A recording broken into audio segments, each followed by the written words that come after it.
트럼프가 되면서 아주 많이 부각받은 회사가 있죠. 테슬라가 이렇게까지 주목을 받을 정도인가요? 그동안에 이제 야 절대로 FSD 안 돼. 저거 안 풀릴 거야 라고 음, 극명하게 나뉘잖아요 사실. 야 저게 음, 어떻게 되겠어. 계속 사고가 나는데 누가 저 그치. 책임질래라고 하는 관점에서 결국 이제 사회적인 합의를 만드는 추진력이 있어야 되면은 아 보험회사 만들면 되지 이렇게 얘기는 하지만도 그걸 만들어도 누가 이제 드라이브를 시켜주지 않으면 그게 안 될 텐데. 트럼프가 당선됐을 때도 테슬라 주가가 이제 많이 올랐지만 그 이후에도 계속 올라가고 있는 것들은 왜 올라가냐고 생각을 하냐면 트럼프 1기랑 2기랑 뭐가 차이가 있냐면 이번에는 트럼프가 자기 뜻대로 하겠다는 의지가 되게 강력하게 보이는. 현재 테슬라 입장에서는 정부와 긴밀히 뭔가 협의할 수 있는 통로가 됐다라는 것 자체가 주가를 끌어올리지 않았을까?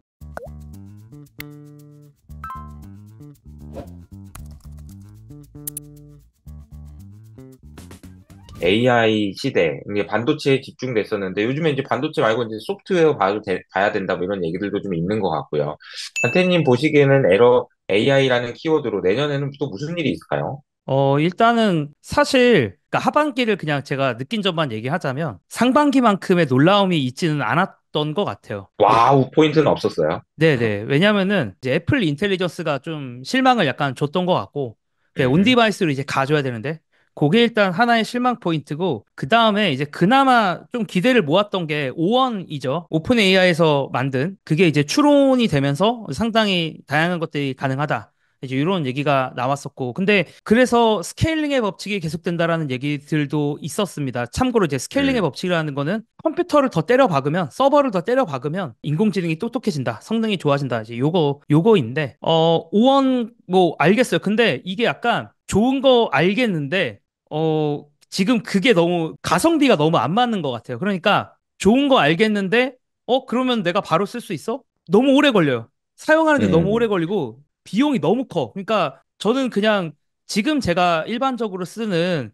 뭐 챗GPT 뭐 다른 버전들, 클로드의 가장 최신 버전들처럼 일상적으로 쓰는 답을 바로, 그러니까 쓰는 입장에서 한 3초 정도, 한 10초 정도면 다 답을 받고 싶은데, 제가 이제 그 정도 이제 기다릴 수 있거든요. 근데 음, 쓰다 보니까. 근데, 이거 너무 오래 걸려서 좋은 거 알겠는데, 이게 약간 그 쓰임새가 음, 약간 좀 확실히 아쉬워 보인다. 이런 생각들이, 5원을 보면서 저는 좀 그런 생각이 들었습니다. 그래서 네, 하반기 자체는 좀 아쉬웠다라고 저는 평을 하는 게 맞을 것 같고요. 근데 이제 결국에 미국장을 지금 이끌고 있는 건 AI에 대한 어떤 희망, AI에 대한 어떤 맞아요. 에너지고, 그 AI에 대한 에너지는 단기적으로는 이제 엔비디아의 실적과 저는 이제 같이 동행할 거라고 생각을 하고요. 그리고 음, 그 엔비디아의 실적을 결정하는 건 결국에 빅테크들이 얼마나 돈을 쓸 거냐라는 거거든요. 그러니까 빅테크들이 소위 말해 내가 시설 투자에 얼마큼 쓸 거야. 시설 음, 투자를 많이 해야 캐펙스라고 하죠. 그 자본적 지출을 많이 해야 이제 엔비디아 칩을 사와야 되니까 이제 그러면서 어떻게 보면 지금 그러니까 이 모든 그 사이클의 쩐주가 빅테크거든요. 음. 그리고 저는 이게 큰 버블이 아니다라고 생각하는 이유도 돈을 버는 쩐주들, 그러니까 돈을 이미 잘 벌고 있는 쩐주들이 돈을 쓰고 있기 때문에 이거를 지금 당장 큰 버블은 아니다라고 생각하고 있거든요. 그러니까 돈이 제일 많은 애들이 이제 돈을 쓰면서 지출을 하면서 이제 이 사이클, 이 주식일 수도 있고 어떤 이 혁명이라고 해야 될까? 이런 것들이 시작이 되는 거니까. 근데 그러면 이제 다시 음. 말해서 중요한 거는 그래서 결국에는 그러니까 빅테크들이 3분기 실적 발표 때 캐펙스에 대해서 어떻게 얘기했는가가 되게 중요한 포인트고 근데 이미 주가를 보시면 아시겠지만 빅테크 CEO들이 만약에 캐펙스에 대해서 부정적인 얘기를 했으면 이미 주가가 이 주가가 아닐 거예요. 많이 부러졌을 거야. 이게 엄청 부러졌을 거예요. 많이 빠졌을 거야, 아마. 근데 대부분의 빅테크 CEO들의 톤은 뭐였냐면 내년도 올해보다는 더 쓸 거다. 이게 다 중론이었습니다. 음. 이게 다 당연하고 오히려 그거를 좀 약간 그 주주들한테 허락받고 싶어 하는 좀 그런 느낌의 저는 좀 그들의 컨퍼런스 콜이었던 것 같고 그 모건스틴이. 카펙스 투자와 관련돼서는 그 구글의 CEO가 아유, 그 과소 투자하는 게 훨씬 더 위험해. 요 얘기가 아주 강렬했던 것 같아요. 그래서 그게 뇌리에 계속 남는 것 같아요. 연장선인 것 같고요. 그죠? 그래서 다 그 실적 발표할 때 보면요. 되게 음, 사소한 것도 제가 좀 느낀 게 뭐냐면 음. 주주들한테 이거를 그 허락을 네. 받고 싶으니까 막 아하. 우리가 뭐 효율이 뭐 3배가 좋아졌어요. 뭐 네. 사용자가 10배가 제미나이 사용자가 뭐 10배가 늘어났어요. 6개월 전보다. 아니 6개월 전에 거의 없었을 거 아니야. 그러니까 10배 늘어났지. 뭐 그런 거 아니겠어요, 사실? 그러니까 다른 부문에 대해서는 생각보다 어떤 진보가 있었는지 말을 별로 안 하고 AI에 대해서 되게 네. 말을 많이 했거든요. 실적 발표 아, 그 전문을 보면은 그리고 너무 그 네. 사소한 것까지 막 우리가 3배가 더 좋아졌어요. 뭐 음, 이건 5배 좋아졌어요. 뭐 AI와 관련된 그 매출이 그 네. ARR이라고 해서 어쨌든 뭐 그냥 매출이라고 얘기할게요. ARR이란 매출이 뭐 10 빌리언 달러가 마이크로소프트 같은 경우 넘었는데 이거는 역사적으로 유례가 없는 속도입니다. 뭐 이런 식으로 어쨌든 AI와 관련된 홍보를, 것들을 네, 엄청 좋은 얘기들을 그 많이 했는데 그거 자체가 결국에는 주주들이 계속 그 언젠가 주주들이 화가 나서 얘기할 거 아닙니까? 야, 돈 도대체 음. 언제 버는 거야라고 이야기하기 전에 먼저 선수 치는 거지. 실적 발표에서. 근데 이게 제가 이거 말 듣다 보니까 재밌는 얘기가, 뭐, 골드만삭스인가요? 어디서 이제 텍스트 마이닝을 해가지고, 일단 컨퍼런스 콜에서 나왔던 단어들이나 이런 워딩을 뽑아가지고, 이게 주가에 긍정적인 영향을 줄지, 부정적인 영향을 줄지를 이제 골라내는 그 작업을 하는 거를 제가 들었는데, 그 방법 중에 하나가 그냥 숫자만 딱딱딱딱 얘기하면은 긍정적인데, 뭔 말이 많아. 그럼 부정적이라 하더라고. 보통 보면은 우리도, 이거 뭐 좀, 뭐 미안한데, 이거 좀 뭔가, 그런 느낌이 있을 때 말을 많이 하게 되잖아요.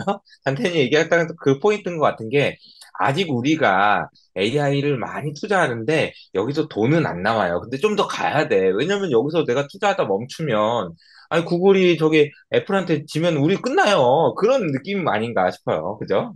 예, 네. 그걸 이제 딱 지금 효석 대표님이 이제 한 줄로 딱 요약을 해주신 것 같고. 근데 네. 결론적으로 그래서 저는 뭐 당연히 이 흐름 이어갈 거라고, 그러니까 지금의 흐름 그대로 이어갈 거라고 결론적으로 생각을 보는데, 갖고 있고요. 근데 이제 그런 강한 컨빅션이 이제 저번보다는 좀 적다 정도로 얘기할 수 있을 것 아하, 같아요. 아하. 네, 그 네. 정도 톤을 말할 수 있을 것 같고. 그리고 이제 그 모건 스탠리 자료를 보니까 캐펙스가 주요 빅테크의 캐펙스가 올해 같은 경우 전년 대비 56% 정도 성장을 했거든요. 근데 아, 이제 내년에는 한 25% 정도 성장하겠다. 전년 대비해서. 음, 이제 그 정도 톤으로 보고 있는 것 같고, 그게 이제 절반이네요, 절반. 네, 절반인데 이제 사실 이제 금액적으로는 뭐 그래도 만만치 않겠죠. 왜냐하면 크겠죠, 그죠? 기저 효과라는 게 어쨌든 커진데 또 커지는 거니까. 네, 그렇습니다. 그래서 기저 효과가 있기 때문에 어쨌든 금액이 더 늘어나는 거긴 한데 이제 이미 많이 음, 늘어났으니까 이제 늘어나는 폭 음. 자체는 조금은 아쉬울 거다라고 얘기를 할 수 있을 것 같습니다. 다만 그렇다고 뭐 이미 캐펙스에서 그 빅테크 그 어닝콜에서도 어느 정도 확정됐듯이 그 음, CEO들의 AI 군비 경쟁에 대한 의지는 여전했다라고 음. 평할 수 있을 것 같습니다. 네. 혹시 에러님 기술적으로는 내년에, 이거 좀 볼만하다, 뭐 이런 게 있을까요? 아까 사실 여전히 그 바이오 문제는 이슈가 돼서 얼마나 어떻게 냉각하느냐 이런 건 이슈가 될 것 같고, 또 뭐 반도체나 어쨌든 기술적으로 뭐가 좀 뭐 이슈가 되거나 뭐 그런 부분들이 있을까요? 내년에? 저는 사실 지금 이게 연장선상에 있어가지고 이게 음, 빵 터뜨리는 어떤 에이전트 서비스가 나오지 않는 이상은 뭔가 쉽지 않겠구나라는 생각은 사실 많이 들어요. 그러니까 그 음, 에이전트 서비스로서 예를 들어 애플이 뭐 시리를 잘 고도화해가지고 아무래도 지금 이미 아이폰 유저들이 그냥 아이폰 유저들이 굉장히 많으니까 거기에 그냥 바로 심어서 뭔가 적용이 되면은 굉장히 잘 퍼지겠거니 했는데 일단은 뭐 북미권부터 개방을 해도 소식이 별로 없고 그러니까 그런 관점에서 보면은 아직은 조금 에이전트 모델이 나와도 뭔가 쉽지 않은 상황인데, 그럼에도 불구하고 예를 들어 뭐 어도비라든가, 음, 예를 들어 콘텐츠를 이제 크리에이터, 뭐 영상 편집을 하시는 분들이라든가 이런 것들의 계속 AI 서비스들은 계속 고도화되고 있긴 하거든요. 그러니까 그런 이제 말 그대로 생성을 하는, 콘텐츠를 생성하는 입장에서 굉장히 그 능률이 오를 수 있는 여러 가지 도구들은 많이 생기는데 아직 퍼져가는 단계인 것 같고요. 음. 그 티핑 포인트가 내년에 올 것이냐라는 포인트에서 보면은 서비스가 아직은 좀 우아하는 건 있는데 실제로 쓸만한 거는 조금 더 아, 가봐야 되지 않을까. 근데 그거는 또 이제 예측이 어떻게 될지 모르죠. 근데 이제 그거는 그쵸. 이제 트렌드를 계속 이제 따라가 봐야 될 일일 것 같고요. 기술적인 측면에서는 반도체 같은 경우에는 사실 예를 들어 HBM 같은 경우는 지금 뭐 12단에서 16단 계속 20단 얘기가 나오고 있잖아요. 음, 내년에는 엔비디아 기준으로 블랙엘이 제일 많이 팔릴 거고 블랙엘이 아니다 하더라도 각각 빅테크 자체 칩들도 HBM을 다 가져다 써가지고 커스터마이징해서 각자 자기한테 맞도록 설계를 할 텐데 그런 관점에서 여전히 그 HBM이 단수 올리면 올릴수록 그러니까 열 방출 문제라던가 이런 문제들은 계속 나오고 있고 본딩 수율이라고 해서 쌓으면 쌓을수록 이 수율이 점차 이제 확 떨어지기 때문에 그 관점에서 보면은 어쩔 수 없는 관점에서 보면은 HBM 자체에 대한 그 수율이 낮기 때문에 이 자체 칩의 설계를 할 때나 엔비디아 칩 자체가 좀 비싸질 수 있다라는 측면이 있을 것 음, 같아요. 근데 그것보다 음, 더 중요한 거는 이거는 이제 개별적인 뭐 GPU를 팔고 뭐 서버를 설치하고의 얘기인데 결국은 데이터 센터를 설계를 하고 데이터 센터를 굉장히 지금 많이 짓고 있는 상황인데 음, 사실 그 북미 기준으로는 전력망이 그렇게 안 되거든요. 음, 그러니까 걔들이 세워진다 하더라도 예를 들어 뭐 에너지도 많이 생성할 수 있다고 치고 뭐 예를 들어 화석 발전소를 더 많이 져가지고 에너지를 충분히 공급을 한다. 아니면 뭐 태양광 발전 많이 한다 하더라도 현재 설계되어 있는 그 전력망 자체가 너무나도 오래되었고 그거를 지금 교체를 많이 해야 되는 시기이기 때문에 그래서 국내 기업들도 굉장히 많이 주목을 받았었잖아요. 근데 음. 그게 여전히 지금 한참 수요가 모자라고 있는 상황인데 이거 아직도 이게 빠르게 이게 커버가 안 되고 있을 텐데 이거 데이터 센터 빨리 지어놓는다고 해서 이게 해결이 될 거냐라는 부분은 저도 아직 사실 좀 이제 확실치가 않아서 좀 맞아요. 우려가 되면서 계속 좀 따라가 보고 있습니다. 이게 그러니까 전력 관련돼서가 이게 어떻게 해결될지가 이게 해결은 안 되고 이제 어쨌든 빨리빨리 가야 된다라는 측면에서 이제 그 AI와 관련된 아주 중요한 띠이 되고 있는 것 같은데 네. 단테님이 드러크밀러 소개해 주시면서 얘기했던 것도 드러크밀러는 또 언제 또 비스트라 사가지고 또 그새 또 팔았더라고요. 잘해 역시. 엔비디아도 진짜 빨리 사서 진짜 빨리 팔고 그 드러크밀러는 약간 좀 AI 이야기 좀 조금 힘 빼는 느낌이에요, 그죠? 네, 전체적으로 마이크로소프트도 사실 이번에 되게 많이 팔아가지고, 그러니까 맞아요. 그 드러크밀러가 판 게 쉽게 말하면 천연가스 관련된 그 밸류 체인에 있는 회사랑 그 다음에 음, 이제 마이크로소프트를 많이 팔았거든요, 이번 분기에. 음, 그러니까 이거 두 가지 자체가 뭐 마이크로소프트 그냥 뭐 너무 당연하죠. AI 회사하고 천연가스가 뭐 아시겠지만 천연가스가 가장 Q를 올리기 좋은 에너지 원료들 중에서 Q를 가장 올리기도 좋고 맞아요. 또 약간 트럼프 트레이드일 수도 있어요. 그러니까 트럼프가 잘 만약에 당선이 되면 아무래도 그 친환경이 조금 안 좋다라는 뭐 이거에 대해서 또 사실은 이제 말이 많긴 한데 어쨌든 친환경이 안 좋은데 가스는 좀 약간 중간지대에 있습니다. 그냥 중간에 얘가 제일 있으니까 좋다 이런 느낌이죠. 그쵸. 약간 에너지원 중에. 그런 기대를 받았던 거고, 음, 또 상대적으로 제가 알기로도 아직 그 가동률, 이런 주요 이제 발전소들이 가동률이 뭐 엄청 높진 않은 걸로 알고 있어요. 음, 그래서 음. 그 드러크 밀러가 천연가스를 그 픽했다고 했을 때 되게, 약간 그 말 된다라고 생각을 했고, 왜냐면 원자력은 사실 지금 냉정히 말하면 좀 테마에 가깝긴 하거든요. 특히 이제 SMR 시간이 오래 관련해서 걸리기 때문에, 미장에서 그죠? 뭐 네, 엄청 오르긴 맞아요. 했는데 아직 그러니까 제품은 안 나왔잖아. 그러니까 그리고 당연히 SMR이 안 될 거라는 얘기는 아니고 당연히 그런 얘기는 아닌데 이제 그건 이제 두고 봐야 되는 왜냐면 또 이제 주주분들이 계실 수도 있으니까 어쨌든 그쵸. 뭐 그런 건데 이제 당장 그러니까 내년에 수요를 해결하기 위해서는 SMR이 할 수 있는 건 없으니까 내년 거 어, 해결하려면 결국 천연가스를 해결해야 되거든요. 그래서 음. 저는 그런 흐름 자체는 있는데 그냥 개인적으로 좀 빨리 판감이 있지 않나? 약간 저는 뭐 어. 그런 쪽은 더 갈 수도 있지 않을까? 이렇게 근데 특히 드러크밀러는 확실히 빨리 사서 빨리 팔고 나가는 것 같아요. 그래도 돈을 버니까.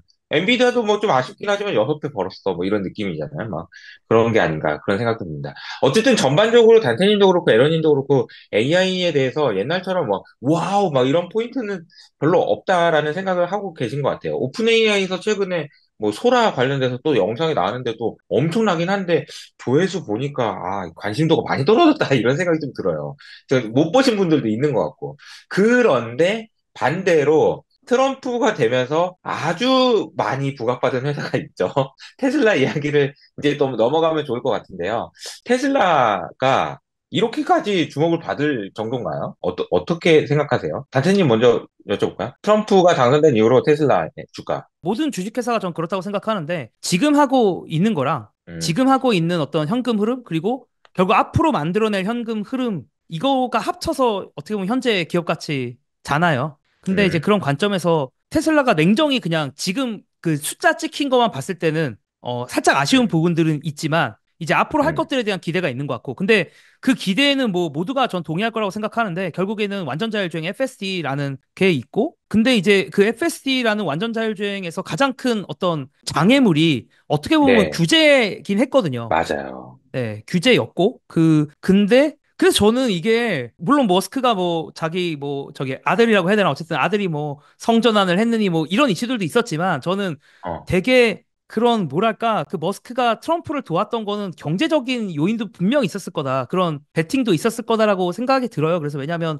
그 음, 규제를 해결해 줄 수 있는 건 결국 정부인데 그 정부와 가장 잘 지내는 방법은 그 대통령을 밀어주는 게 아닐까.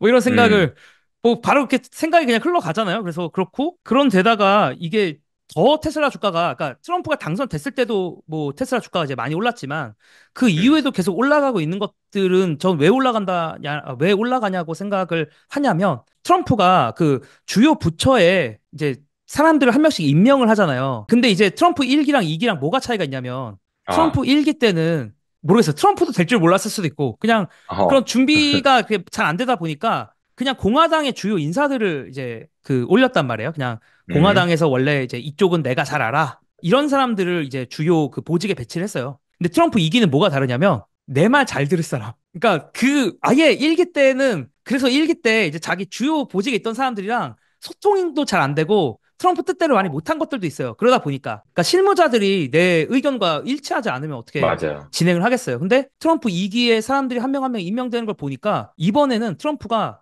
그 자기 뜻대로 하겠다라는 의지가 되게 강력하게 보이는 어떤 음, 인사가 음, 보였어요.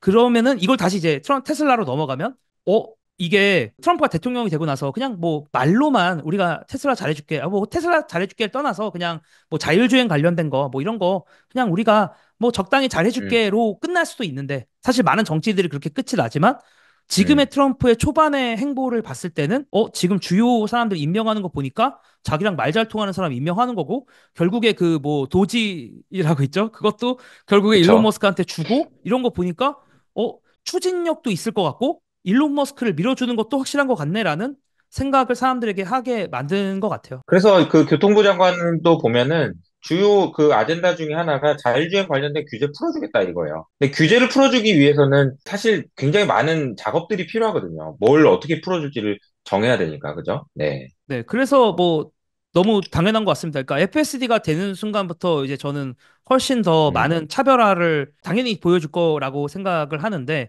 음, 결국에는 이제 지금 어느 정도 뭐 이미 유튜브 보신 분들은 아시겠지만 FSD가 사실 어느 정도 수준으로 올라오긴 했거든요. 근데 맞아요.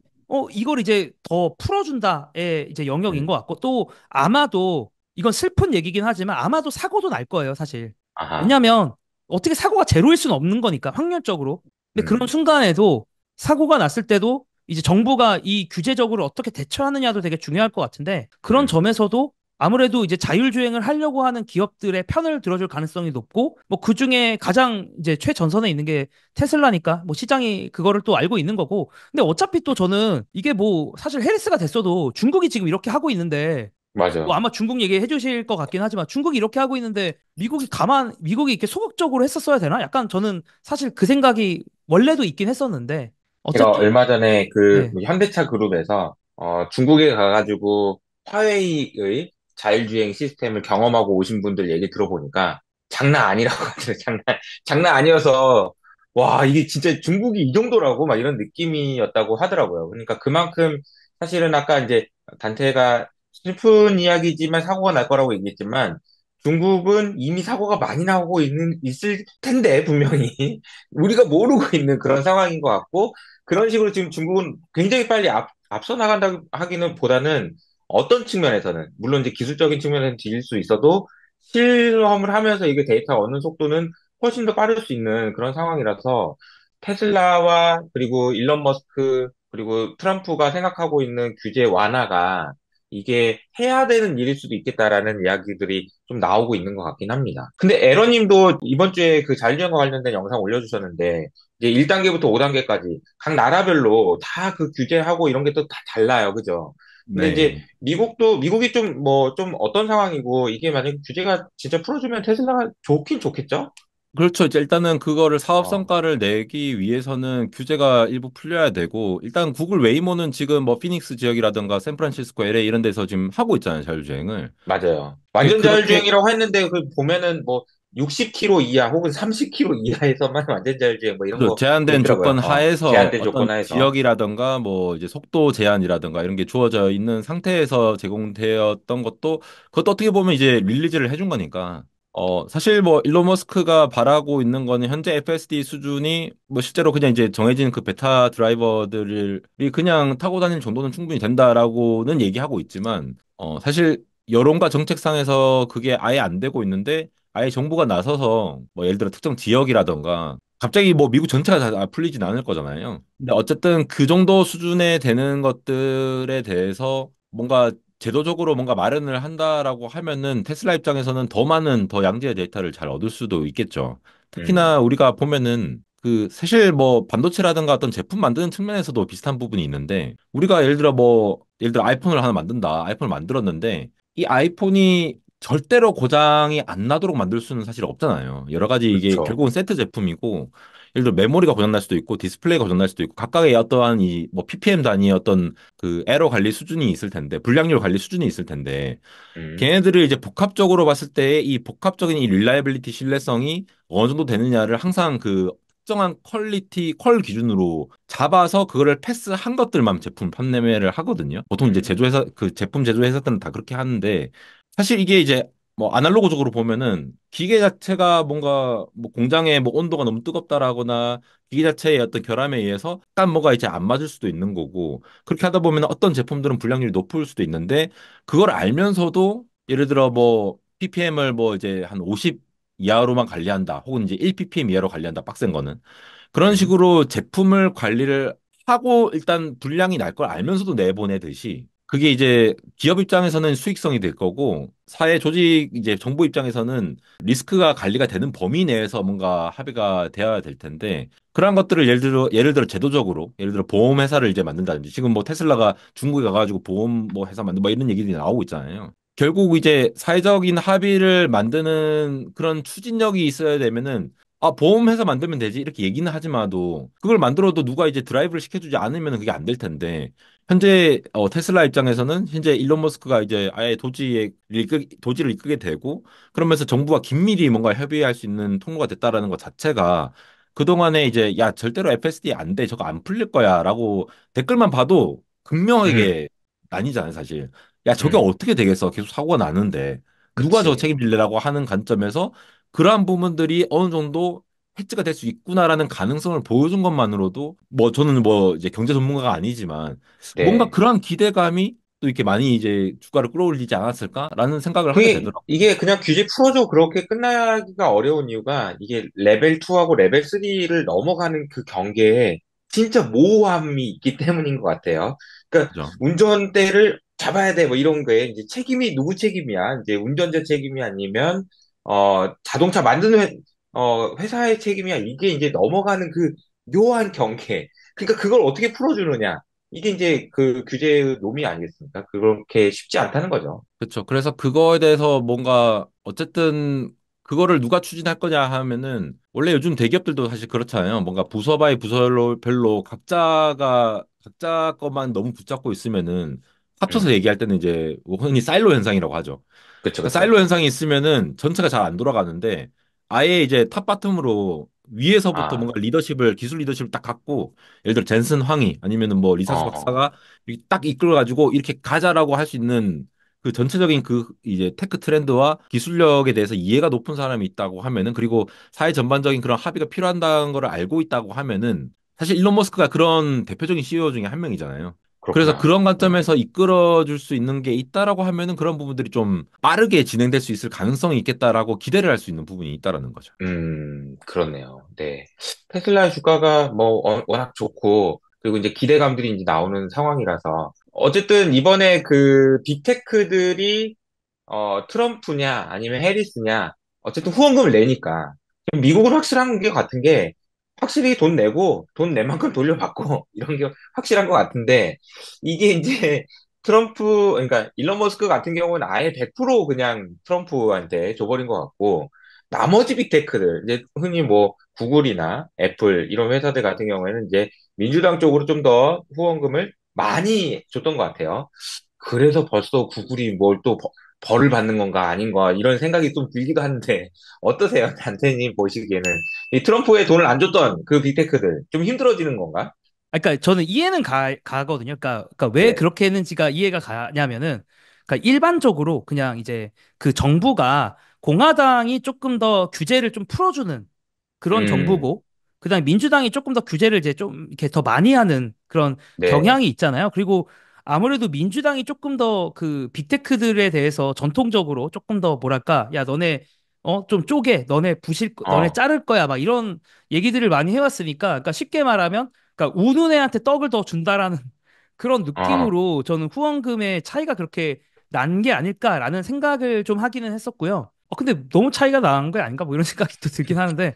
그래서 네, 결과적으로 좀 다른 빅테크들이 약간 부진한 것 같고, 뭐 그 음, 중에 지금 오늘 가장 부진한 회사는 사실 구글이죠. 그래서. 그러니까 지금 맞아요. 촬영 시간 기준으로는 가장 부진한 회사가 구글이고, 왜냐면 구글이 지금 그 크롬을 너희들이 맞아. 어떻게든 해라. 너희들이 잘라서 지금 이슈가 있다. 이제 이렇게 얘기를 들었기 때문에 어, 음, 이제 그것 때문에 지금 이제 투심이 많이 안 좋은데, 뭐, 개인적으로는 그렇게 나쁘게만 끝날 것 같지는 않아요. 왜냐면 사실 되게 비슷한 예가 그 2000년쯤에 마이크로소프트에서 있었긴 했거든요. 그때 이제 음, 마이크로소프트가 그 인터넷 익스플로러를 끼어 팔기를 한다라고 하면서 그때도 이제 그 법무부에게 소송을 마이크로소프트가 당했었고, 근데 결국에는 이제 항소하는 과정에서 마이크로소프트가 다른 웹브라우저들도 우리가 차별하지 않겠다. 약간 그런 걸 넣겠다라고 하면서 음, 이제 끝이 났단 말이에요. 그래서 저는 결국 구글도 비슷하게 크롬에 있는 데이터, 뭐 다른 검색 엔진한테도 개방을 하겠다라거나 뭔가 뭐 아, 그런 식으로 어떻게 그 합의를 보려고 할 것 같고, 그 어느 정도 그렇게, 물론 이제 이거는 법무적인 거고 이게 너무 정치적인 거다 보니까 제가 이쪽 전문가는 아니라서 그 어떻게 합의가 된다라고 제가 강하게 말하기는 조금 그런데, 뭐 제가 네, 가장 찾아볼 수 있는 예전의 과거 사례는 그런 마이크로소프트의 사례가 있었기 때문에 어느 정도 중간 선에서 좀 합의를 하지 않을까? 뭐 이런 음, 생각을 좀 개인적으로 갖고 있기는 한데, 이게 또 내년 또 가봐야지 또 다음 뭐가 또 나온다라고 하더라고요. 내년 4월인가? 또 뭐 그때쯤에 맞아요. 또 뭐가 나온다 그래가지고 일단 엄청 어, 길어질 것 같고, 근데 음. 이제 그런 합의를 이제 조금 그런 그 마이크로소프트 때처럼 가지 않을까라고 저는 그게 저의 이제 베이스 시나리오이긴 합니다. 알겠습니다. 오늘 이제, 엔비디아 이야기하고, 이제, 빅테크들, AI 트렌드, 이게 전반적인 이야기를 좀 했는데, 여기서 이제 굉장히 큰 변수가 이제 트럼프가 훅 들어와가지고, 진짜 규제를 포함해가지고, 정말 많은 영향을 줄 것 같은데, 앞으로 이제 시장이 이제 어떤 식으로 흘러갈지, 좀 우리가 계속 관심 있게 봐야 될 것 같고요. 우리가 테크와 관련된, 그 변화들이, 어쨌든 미중 간의 관계나 아니면은 그런 여러 가지 구도상에서 이제 주식시장도 너무너무 당연하고요. 진짜 중요한 이슈이기 때문에 저희들이 계속해서 업데이트를 해보도록 하겠습니다. 자, 오늘 안다뉴는 여기서 마무리하도록 하겠습니다. 감사합니다. 네, 다음에 감사합니다. 안녕, 봐요. 안녕. 감사합니다. 네. 네.